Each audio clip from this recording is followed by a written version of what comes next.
Good morning વિદ્યાર્થી મિત્રો, આજે આપણે રેડોક્સ પ્રક્રિયા ચેપ્ટર નંબર 8 ના છેલ્લા લેક્ચર તરફ જઈ રહ્યા છે.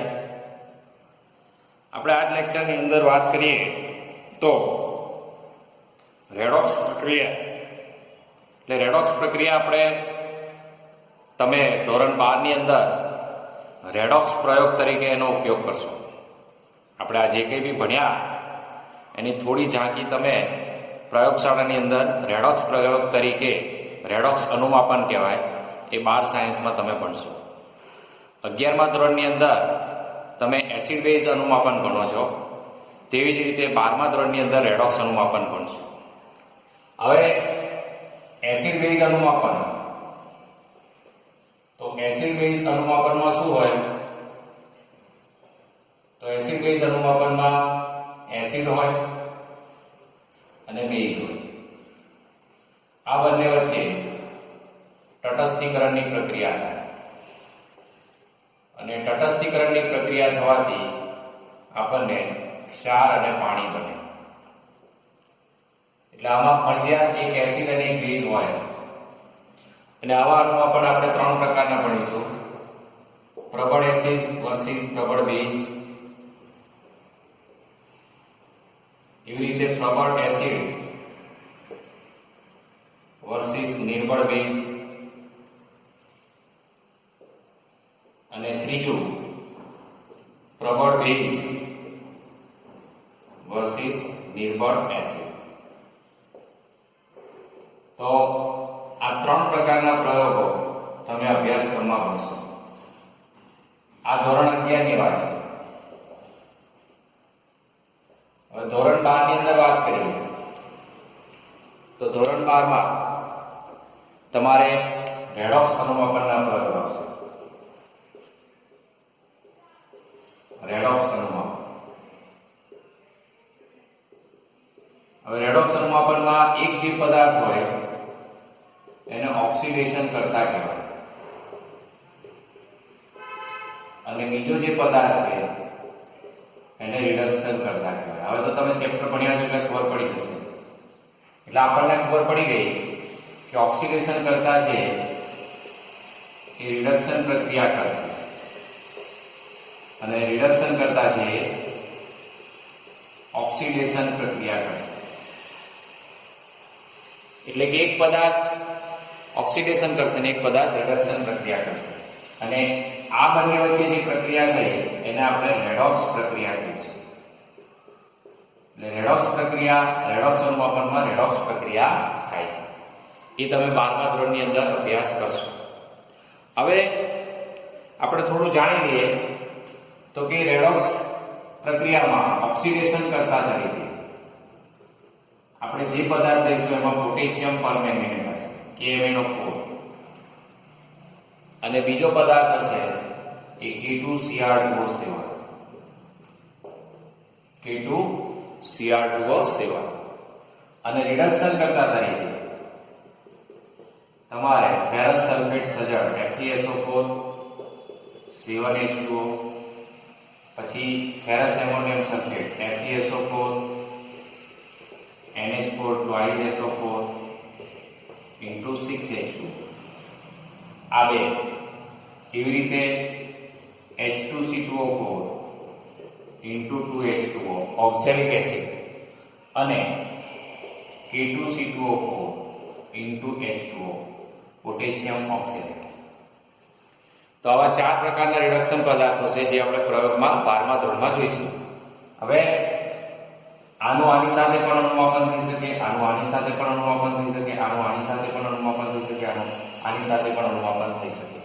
એટલે ટૂંકમાં કહેવાનો મતલબ કે KMnO4 છે એ 4 સાથે પોતે ઓક્સિડેશન કરતા તરીકે વર્તશે. અને આ KMnO4 સાથેના જે પ્રયોગો છે, 4 પ્રયોગો, KMnO4 એ પોતે જ શું કરશે? તો કે સૂચક તરીકે વપરાશે પોતે જ.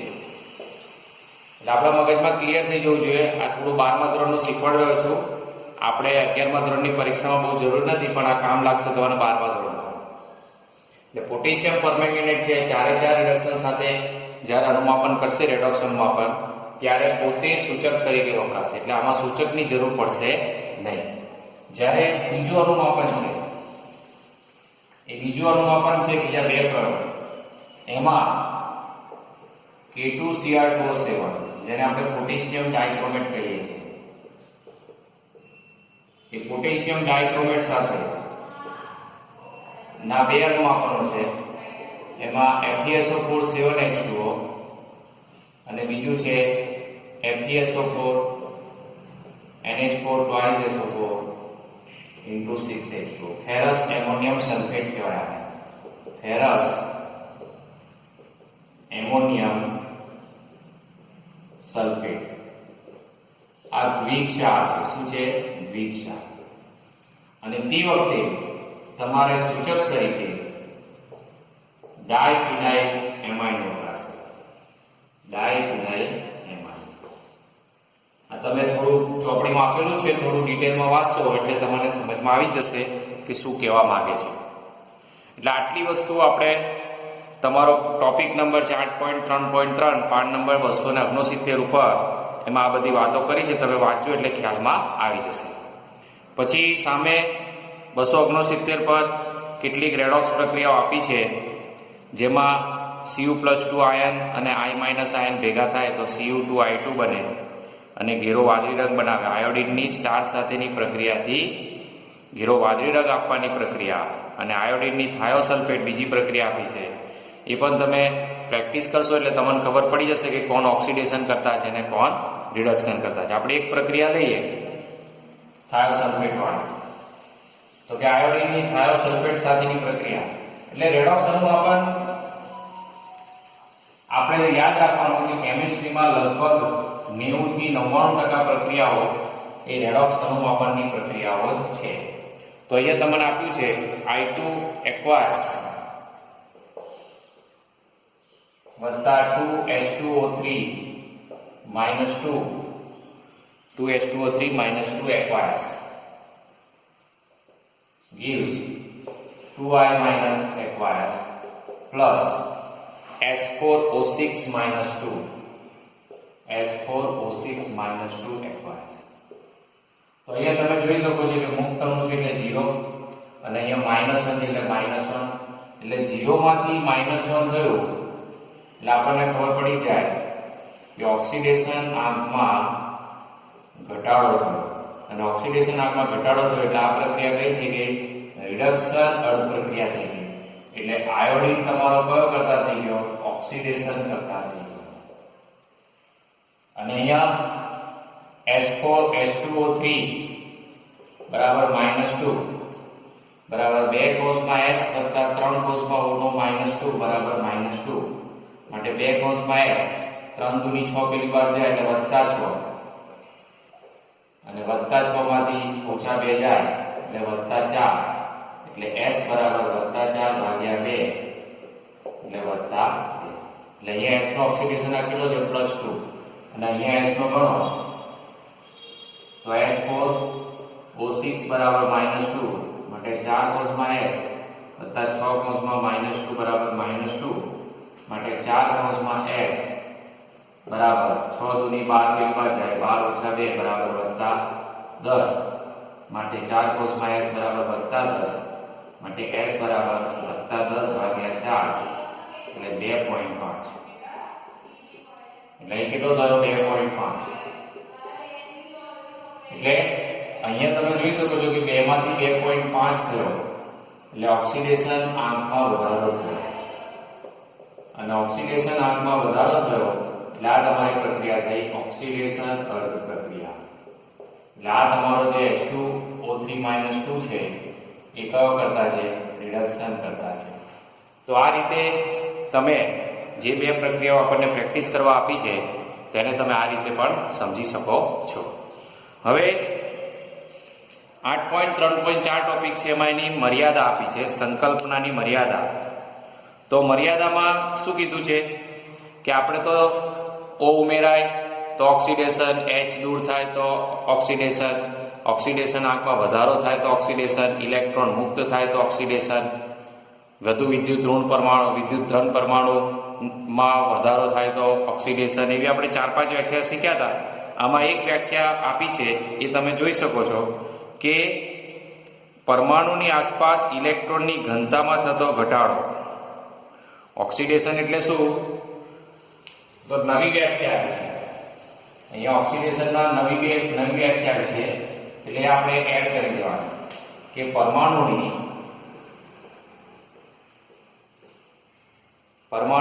આસપાસ ઇલેક્ટ્રોન ઘનતામાં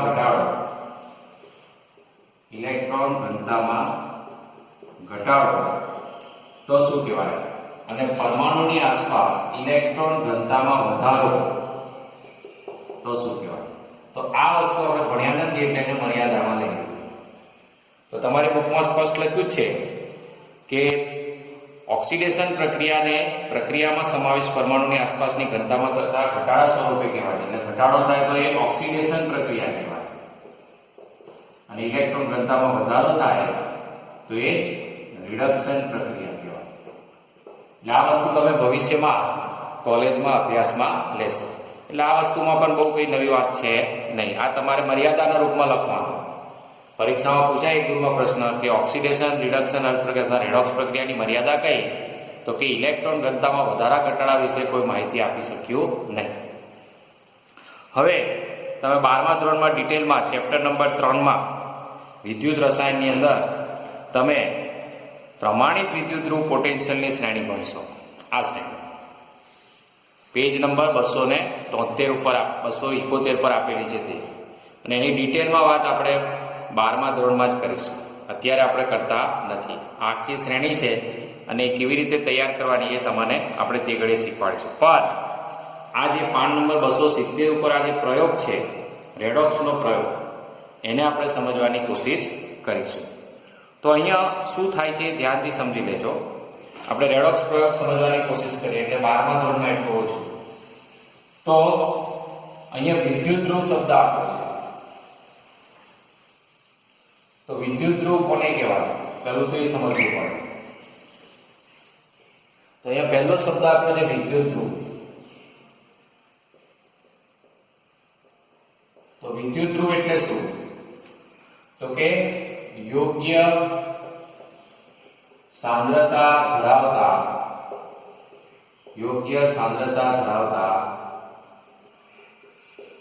દ્રાવણમાં ડુબાડેલી ધાતુ કે અધાતુની પટ્ટી સંયુક્તપણે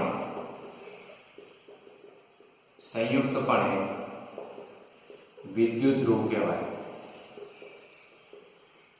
સંયુક્ત રીતે શું કહેવાય? વિદ્યુત ધ્રુવ કહેવાય. એટલે શું લખ્યું મેં કે યોગ્ય સાંદ્રતા ધરાવતા દ્રાવણમાં ડુબાડેલી ધાતુ કે અધાતુની પટ્ટી એ સંયુક્તપણે વિદ્યુત ધ્રુવ કહેવાય. એટલે કહેવાનો મતલબ શું કે દાખલા તરીકે આપણે પ્રમાણિત સ્થિતિની વાત કરીએ.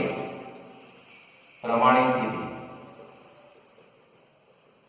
તો પ્રમાણિત સ્થિતિ કોને કહીશું? તો આપણે ભણી ગયા છે કે 298 કેલ્વિન તાપમાન અને 1 બાર દબાણ, આટલી પ્રમાણિત સ્થિતિ થઈ. પણ અહીં જે દ્રાવણ લીધું છે એ દ્રાવણની સાંદ્રતા આપણે 1 મોલર લેવાની. 1 મોલર એટલે 1 મોલ પ્રતિ લિટર. 1 લિટરમાં 1 મોલ નાખવાનું. તો આ જે દ્રાવણ છે, કોઈ બી પદાર્થનું દ્રાવણ છે ધારો કે જેની સાંદ્રતા 1 મોલ છે, અને એમાં આ રીતે પટ્ટી મૂકવાની.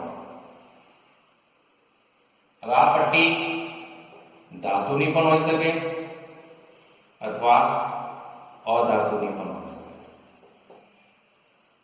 જનરલી ધાતુની જ હોય. તો આ જે આકૃતિ બની એ વિદ્યુત ધ્રુવ કહેવાય. એટલે આપણે બોલીએ છીએ ને કે 1 મોલર સાંદ્રતા ધરાવતા દ્રાવણમાં, હવે લખી દેવાનું, યોગ્ય નહીં, 1 મોલર. આપણે પ્રમાણિત વિદ્યુત ધ્રુવની વાત કરીએ છીએ. એટલે પ્રમાણિત વિદ્યુત ધ્રુવની વાત કરીએ એટલે 1 મોલર સાંદ્રતા ધરાવતા દ્રાવણમાં ડુબાડેલી ધાતુ કે અધાતુની પટ્ટી. હવે અધાતુ તરીકે આપણે એક જ લઈશું, ગ્રેફાઇટ. અધાતુ તરીકે ગ્રેફાઇટ લઈશું. આટલું યાદ રાખવાનું. બાકી બધી ધાતુઓ છે. અધાતુમાં એક જ ઉદાહરણ ગ્રેફાઇટ. એટલું જ યાદ રાખવાનું. 12મા ધોરણમાં પણ આ જ વસ્તુ યાદ રાખવાની, વધારાની કોઈ યાદ રાખવાની નહીં. તો અહીંયા આપણે આ રેડોક્સ પ્રયોગને સમજવાની કોશિશ કરીએ અને આ પાન નંબર 270માં જે વાતો આપી છે બધી વાંચજો અને ડિટેલમાં સ્ટડી આપણે ક્યારે કરીશું તો કે ત્રીજું ચેપ્ટર જ્યારે વિદ્યુત રસાયણ ચાલુ થશે ત્યારે વાત કરીશું. અત્યારે હું તમને વિદ્યુત ધ્રુવ વિશે થોડી વાત કરું. તો વિદ્યુત ધ્રુવ 3 પ્રકારના છે. 3 પ્રકાર. અને એમાં સૌથી અગત્યનો વિદ્યુત ધ્રુવ છે સક્રિય વિદ્યુત ધ્રુવ. સક્રિય વિદ્યુત ધ્રુવ. તો સક્રિય વિદ્યુત ધ્રુવ તરીકે તમે સંક્રાંતિ ધાતુઓ લઈ શકશો. સંક્રાંતિ ધાતુ. સંક્રાંતિ ધાતુ એટલે ડી વિભાગની ધાતુ. આપણે બધી ખબર જ છે scandium, titanium, vanadium, chromium, manganese, copper, zinc, nickel, cobalt બધી બહુ જાણીએ છીએ. અને તમે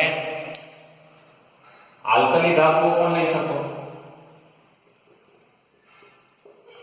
આલ્કલી ધાતુઓમાં લિથિયમ, સોડિયમ, પોટેશિયમ, રૂબેડિયમ. પછી આલ્કલાઇન અર્ધ ધાતુ પણ લઈ શકો. આલ્કલાઇન અર્ધ ધાતુ કેલ્શિયમ, મેગ્નેશિયમ. પછી ત્રીજા સમૂહની ધાતુ પણ લઈ શકો. 13મા સમૂહ Da, 13મો સમૂહ એલ્યુમિનિયમ. તો આ બધી ધાતુઓ એટલે સંક્રાંત S વિભાગની ધાતુઓ, P વિભાગની ધાતુઓ, D વિભાગની ધાતુઓ, F વિભાગમાં આંતરસંક્રાંતિ ધાતુ તત્વો પણ તમે લઈ શકો. ટૂંકમાં સક્રિય વિદ્યુત ધ્રુવ એટલે શું? તમામ ધાતુની પટ્ટી. અને અહીંયા તમે જે પ્રયોગ આપ્યો છે એ પ્રયોગમાં બી તમે જોઈ શકશો કે સક્રિય વિદ્યુત ધ્રુવ તરીકે અહીંયા આ પહેલા પાત્રમાં ZnSO4 નું દ્રાવણ છે એમાં ઝીંકની પટ્ટી ડૂબાડી છે અને અહીંયા CuSO4 નું દ્રાવણ છે એમાં કોપરની પટ્ટી ડૂબાડી છે.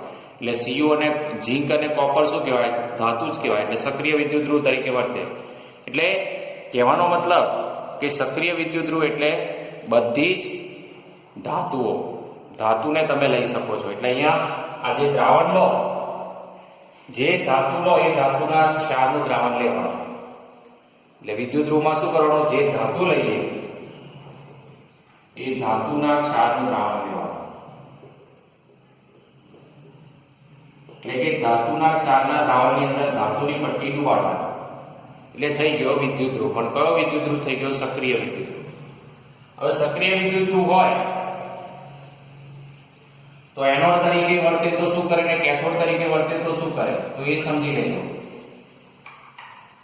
તો સક્રિય વિદ્યુત ધ્રુવ હોય,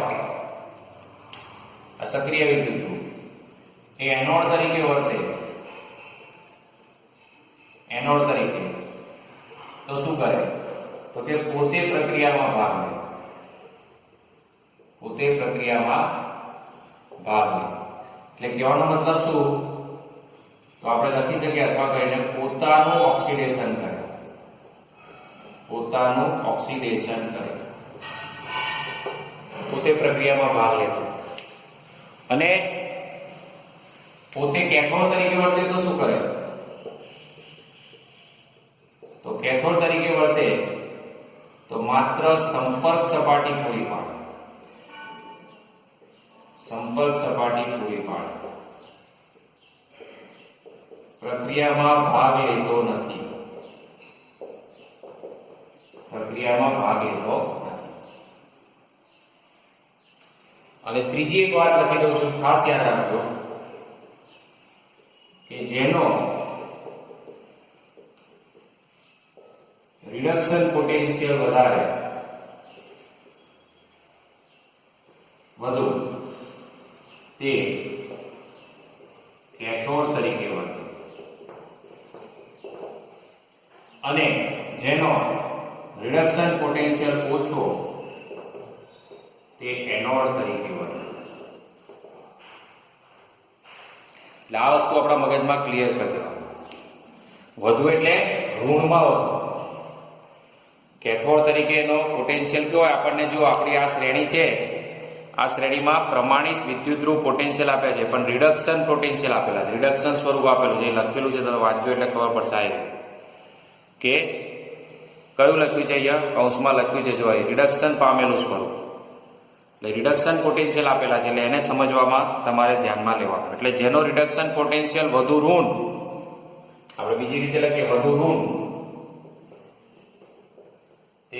તે વધુ ઋણ હોય તે એનોડ તરીકે વર્તે.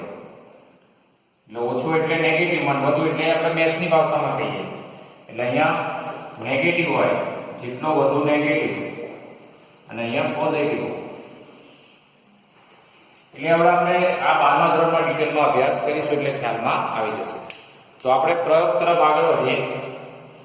હવે અહીંયા નિષ્ક્રિય બીજો પ્રકાર છે નિષ્ક્રિય વિદ્યુત ધ્રુવ.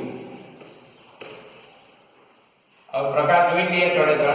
નિષ્ક્રિય વિદ્યુત ધ્રુવ, બીજો પ્રકાર છે નિષ્ક્રિય વિદ્યુત ધ્રુવ.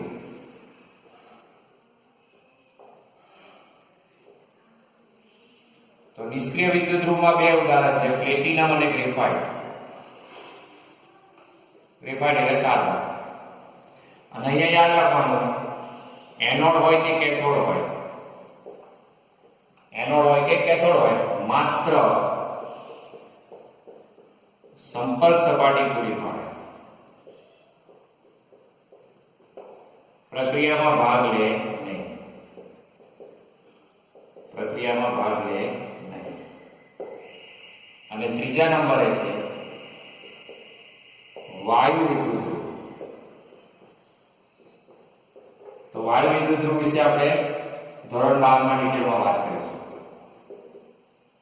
અહીંયા આપણે હાઇડ્રોજન વાયુ વિદ્યુત ધ્રુવની વાત આપેલી છે ચોપડીમાં. હાઇડ્રોજન વાયુ વિદ્યુત ધ્રુવ એ પ્રમાણિત વિદ્યુત ધ્રુવ છે. પ્રમાણિત વાયુ વિદ્યુત ધ્રુવ છે, એ ખાસ ધ્યાનમાં લેજો. તો હવે આપણે વાત કરીએ બીજ રાસાયણિક કોષ. તો બીજ રાસાયણિક કોષ એટલે શું, એનું કાર્ય શું, આપણે આ કેમ ભણવું પડે? તો તમને સિમ્પલ વાત કહી દઉં કે બીજ રાસાયણિક કોષમાં જે સિદ્ધાંત છે એ રાસાયણિક શક્તિનું વિદ્યુત શક્તિમાં રૂપાંતરણ છે. બીજ રાસાયણિક કોષ છે એ બીજ રાસાયણિક કોષનો સિદ્ધાંત શું? બીજ રાસાયણિક કોષ અથવા વિદ્યુત રાસાયણિક કોષ,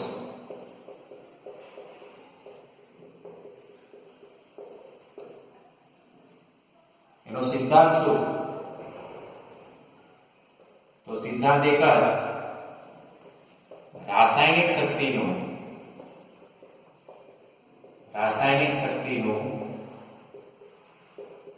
વિદ્યુત શક્તિમાં રૂપાંતર.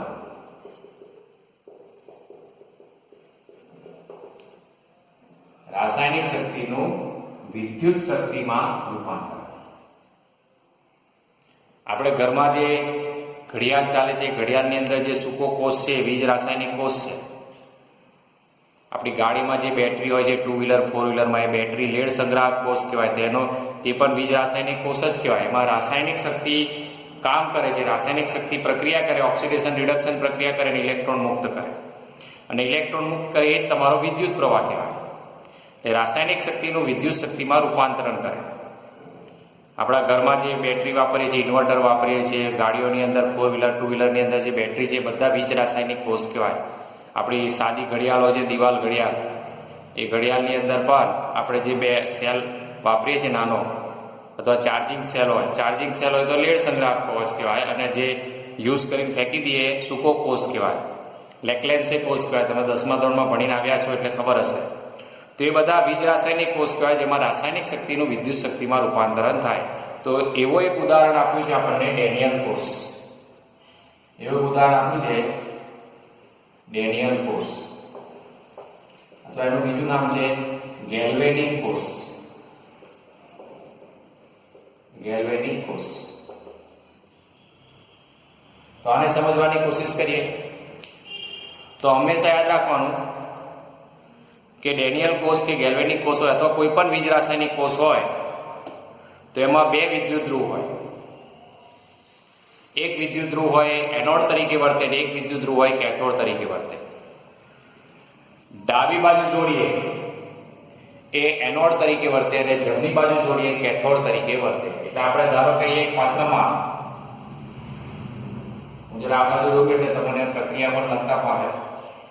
હું આ એક પાત્રની અંદર મેં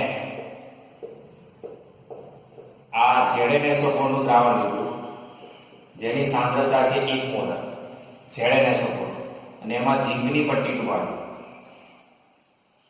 આ ઝીંકની પટ્ટી ડુબાડી એટલે આ તમારો એનોડ થયો. આવી બાજુ છે સક્રિય વિદ્યુતધ્રુવ છે કારણ કે ઝીંકની પટ્ટી લીધી એટલે સક્રિય વિદ્યુતધ્રુવ અને બિલકુલ એની પડોશમાં મેં એક બીજું પાત્ર લીધું, તમારી બુકમાં બતાવેલું છે.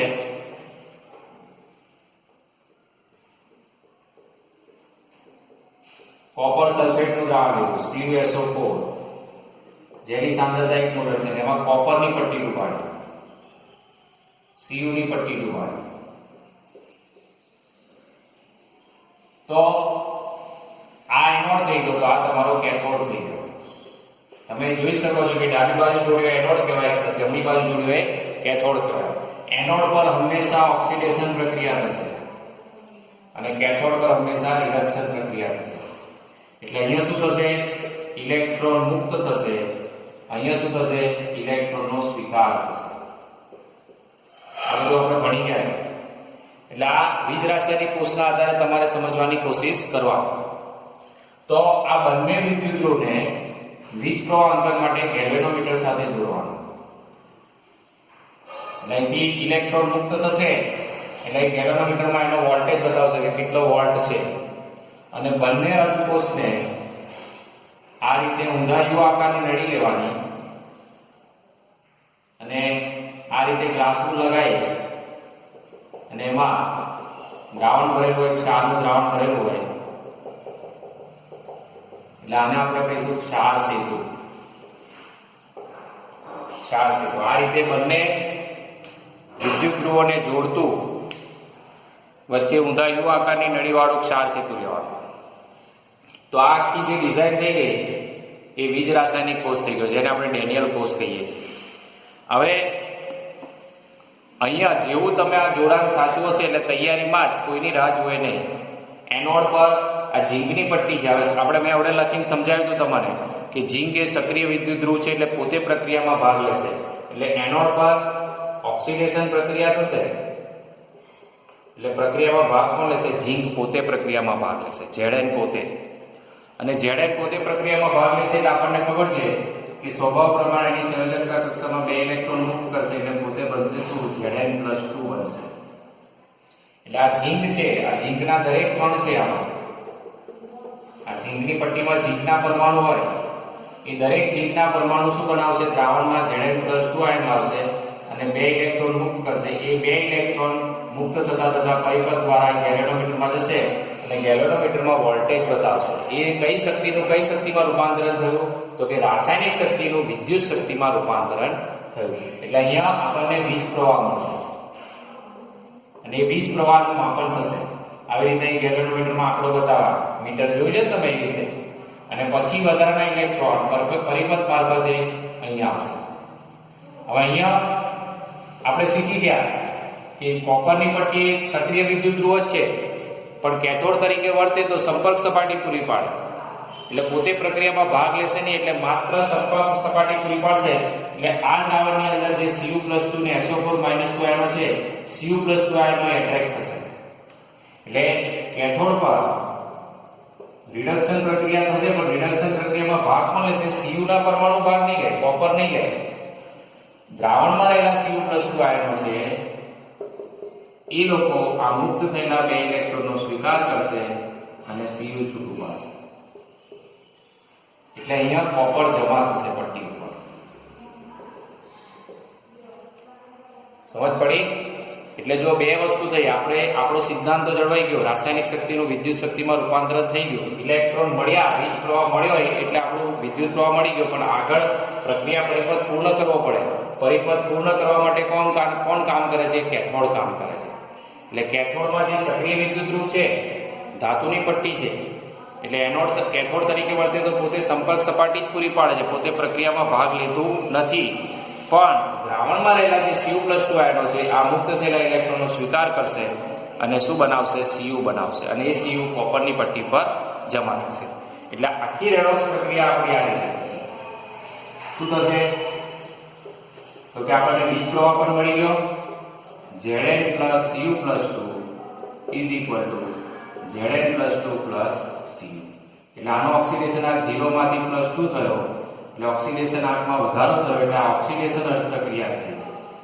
દેખાય છે, અને અહીંયા +2 માંથી કેટલો થયો? 0 થયો, એટલે ઓક્સિડેશન આર્કમાં ઘટાડો થયો, એટલે આ તમારી કઈ પ્રક્રિયા થઈ? રિડક્શન પ્રક્રિયા થઈ. એટલે આ રીતે સમજતા આવડવું જોઈએ. એટલે પ્રયોગના અંતે શું થશે? તમે આ પ્રયોગ ચાલ્યા જ કરશે, એટલે ઝીંકની પટ્ટીના વજનમાં અહીંયા અનુભવમાં શું આવશે? તો કે ઝીંકની પટ્ટીનું વજન ઘટતું જશે, વજન ઘટતું જશે. તો સામે પક્ષે શું થશે? કોપરની પટ્ટીનું વજન વધતું જશે. એટલે અહીંયા દ્રાવણમાં કયા આયનો વધ્યા કરશે? એનોડ તરફ Zn+2 આયનો વધ્યા કરશે, અને કેથોડ તરફ આ Zn+2 વધશે અને કેથોડ તરફ Cu+2 ઘટશે. એટલે કોણ વધ્યા કરશે? SO4 - 2 વધશે. એટલે Cu+2 તો શું થઈ જશે? Cu+2 તો Cu બની જશે. આનું રૂપાંતર તો શેમાં થઈ જશે? Cu માં. એટલે આ ઘટતા જશે અને આ વધતા જશે. એટલે તમને હવે ખબર પડી ગઈ કે ક્ષાર સેતુનું બીજું કાર્ય શું? તો ક્ષાર સેતુનું પહેલું કાર્ય હતું બે અર્ધકોષને જોડવાનું. આ બે અર્ધકોષને જોડ્યા છે, તો અહીંયા આપણે લખીએ છીએ ક્ષાર સેતુનું કાર્ય. તો ક્ષાર સેતુનું પહેલું કાર્ય શું?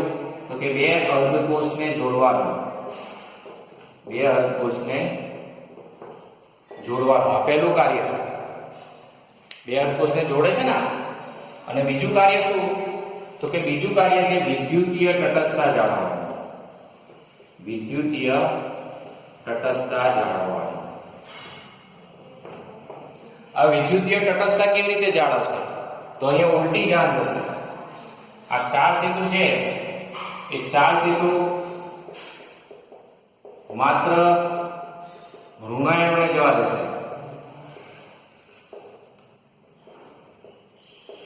એટલે અહીંયા જેટલા પણ SO4 - 2 આયનો વધ્યા છે, એ SO4 - 2 આ ક્ષાર સેતુમાંથી જઈને અહીંયા જશે. અહીંયા ZnSO4 વધી ગયા. ધારો કે અહીંથી 50 ગયા તો 50 ZnSO4 વધી જશે, એટલે ZnSO4 નું દ્રાવણ બનશે.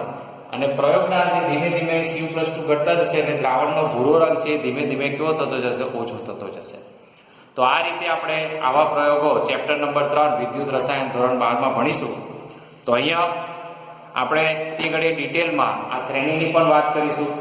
તો અહીંયા આપણે આ ચેપ્ટર પૂર્ણ કરીએ છીએ, અને સ્વાધ્યાયના પ્રશ્નો તમારે સોલ્વ કરી દેવાના. જ્યાં ના સમજ પડે તો પૂછવાનું, એટલે આપણે એનું સોલ્યુશન મેળવીશું. તો અહીંયા આપણું આ ચેપ્ટર પૂર્ણ કરીએ છીએ.